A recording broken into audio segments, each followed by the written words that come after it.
The Winnipeg Jets just robbed the NHL as heading into this offseason, they fill a key void in their lineup, signing Jonathan Toews to a one-year contract. And we're going to break down exactly what three free agents are expecting for this Jets team heading into this offseason. We're going to break down the Jonathan Toews contract, how this is really surprising to a lot of people on his bonuses, and three guys, including Nikolaj Ehlers, which the Jets must sign going into July 1st. We have so much to break down in this episode. You're not going to want to miss it, Jets fans. Before we get into that, if you're part of the 85.5%, 84.5, whatever it is, percent watching this, and you haven't hit the sub button yet, make sure to go down and hit that subscribe button. It's completely free, and we'll give you updates from not only around the Winnipeg Jets, but the rest of the NHL heading into draft July 1st. Everything you need to know you can find right here on Hat Trick HQ. Well, that, Darius, we got off straight into the first topic today, where we do know the Winnipeg Jets do have a decent amount of cap space, just shy of $24.5 million heading in to July 1st, and they're getting some tidy work done. We've seen reports coming from Pierre LeBrun that they were signing Jonathan Toews. It's a one-year deal for Toews in Winnipeg, confirmed by the Winnipeg Jets themselves. Now, before we get into the bonuses, the contract, how it's a little surprising and how much he got, what is your initial thoughts on Toews joining this Jets team?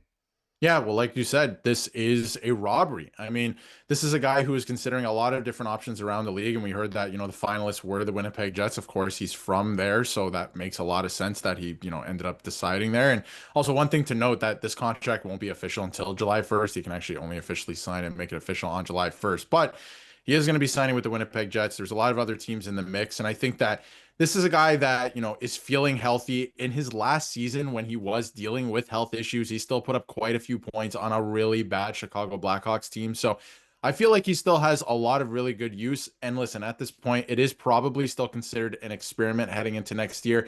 But I feel like he brings a lot of the intangibles as well. This is a guy who's been there and done that. He's done everything that you'd want to do, not only in the league, but in the Olympics as well. So this is a guy that you would love to have on your team around some of the younger guys as well. And the Jets are looking to take a step. Yes, they're going to lose some guys to free agency. We'll get into that in a bit as well, but they're looking to take a step. And if you want a guy who's been there and done that to help some of the younger guys and maybe push them over the finish line, Kevin Cheveldayoff has found that guy. And again, I think it's a robbery that they ended up, locking this down. He will be coming to Winnipeg, but the specifics on the contract, Mark, very interesting because not at all what I was expecting. And I mean, the big thing with Toews, looking at him in a vacuum, you get a three-time Stanley Cup champion, someone that captained the Chicago's Blackhawks team for what felt like forever. Like you said, a productive last season, dealing with health issues, 31 points. We've seen him still be productive, a great playoff guy, a Selke winner, someone that was a runner-up. It was hard to win it with Patrice Bergeron in the NHL, but nonetheless,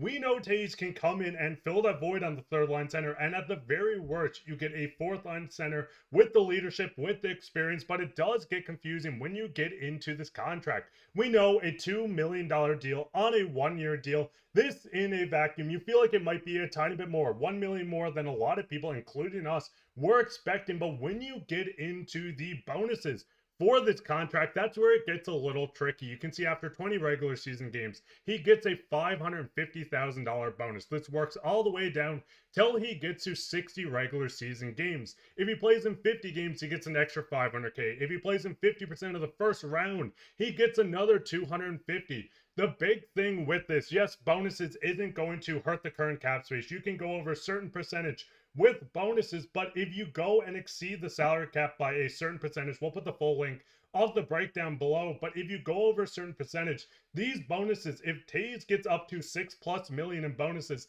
there is a percentage that carries over against the cap next season, which, yes, the cap is going to raise. It might not hurt you as much as you expect, but losing $2+ million against the cap, if he hits all these quotas, I mean, if you win a Stanley Cup, who cares how much you have against the cap next year? But Darius, looking at this, is this a little more than you're expecting? Listen, I think it's an awesome deal. $2 million for a guy with the leadership, someone that can come in, put up 30 points, someone that's been over 50% their entire career on the drop. But with the bonuses, this is where it feels a little weird to me.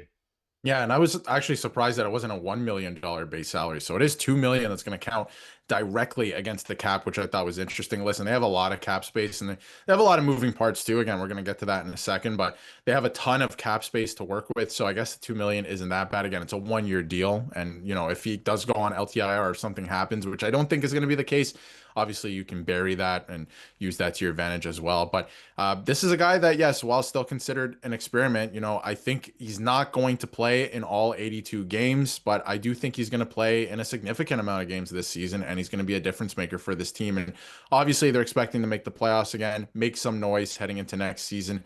Again, they always want to be in the mix, and the ultimate goal is to win the Stanley Cup. And they thought that they were very close this year, even though they lost in the second round, right? I think that they thought with the roster and what they built, they're close. And some of the younger guys are only getting better and older, of course, but heading into the future, obviously on the third line. And like you said, you know, moving forward, if you were to win the Stanley Cup, all of those bonuses would count as a penalty against the cap for next season. But I think if you win the Stanley Cup, nobody, including Winnipeg Jets fans, are going to care about that. So that's all fine, but it is something to monitor as we move towards the season. If he hits certain benchmarks, that could end up counting as a penalty against the cap next season. But again, it's a 1 year deal.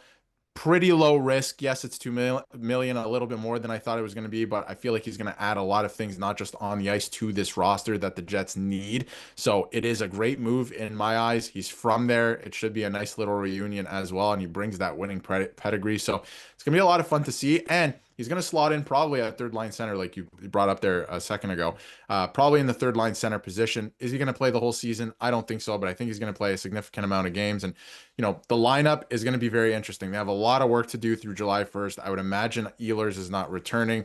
There's a lot of moving pieces, but I think, you know, getting your center depth nailed down like this is just really good heading into the next season. And I mean, the big thing that a lot of people don't look at right now going into July 1st, the center market is getting very small. Matt Duchene, which seemed like the hottest commodity, is currently going to end. We're already re-signed with the Dallas Stars. We see Claude Giroux going back to Ottawa, or reports saying this. So right now you get a center that can come in on the third line. You're not paying over market value. Then you're going to pay on a lot of these other guys that have been around. But the big thing is, what is your thoughts on the Jonathan Toews contract? But we'll hop straight into, yes, you do have a lot of guys assigned. Now, we're not going to touch on all these, and we're going to touch on them very quickly. But right now, you have some key guys that you need to bring back. I mean, Ehlers is one of the names. We can see from Scotia that projected on a $7 million deal on a 4-year deal. I do think this is going to be more towards the 7 or 8 year range for Ehlers if he returns. You have key guys like Dylan Samberg, who is one of the best pairings in the league with Pionk this year. We can see a contract of projection 4.1 and going all the way down to Vilardi as well. 4-year deal at $6 million per year. What is your initial thought on 3 of these guys? We'll touch on it briefly because this can be a full different video, but in your mind, Darius, is there any of these guys that you think have to be signed? And do you think there's one of these guys that are almost certain to be gone?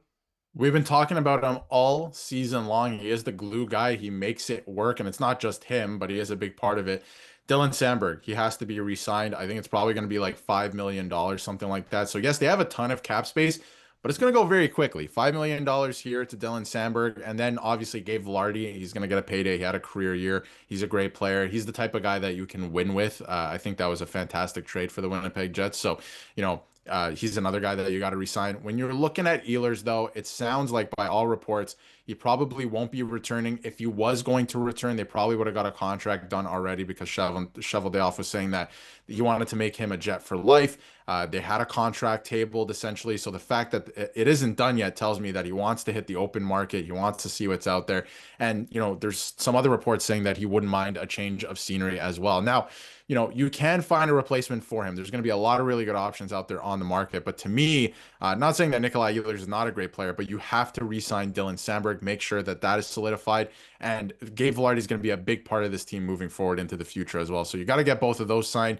They're RFAs, so it's a little bit different than signing a UFA, of course. But I think Nikolaj Ehlers is gone. You should start to pivot and see what other options are out there, cost-effective options. But again, 2 guys, if you're looking at the 3 and you can only sign 2, it's Samberg and Vilardi. To me, I feel like they're going to be big pieces of the team moving forward. And I mean, looking at the lineup, you can fill this in very easy. You have your top six pretty much filled out. You get your third line center. You can bring back Samberg and fill out the defense. But Jets fans, what is your thoughts on this? What is your thoughts on the Toews signing? What free agents would you like to bring back? Just looking at the forwards, you do have quite a few here. We know Ehlers is the biggest name, but it does seem like maybe he is leaving Winnipeg. Go ahead and leave a comment on everything we talked on this episode down below. While you're down there, leave a comment if you want us to cover more Jet stuff, what you want us to cover, anything at all. We love reading all your guys' comments, even the mean ones, but who cares at this point? But if you enjoyed this episode, make sure to go down and leave a like, subscribe, share this with your friends. We'll be back with another episode, so keep your eye for that. But I'm your host, Mark, with my co-host, Darius, and take care.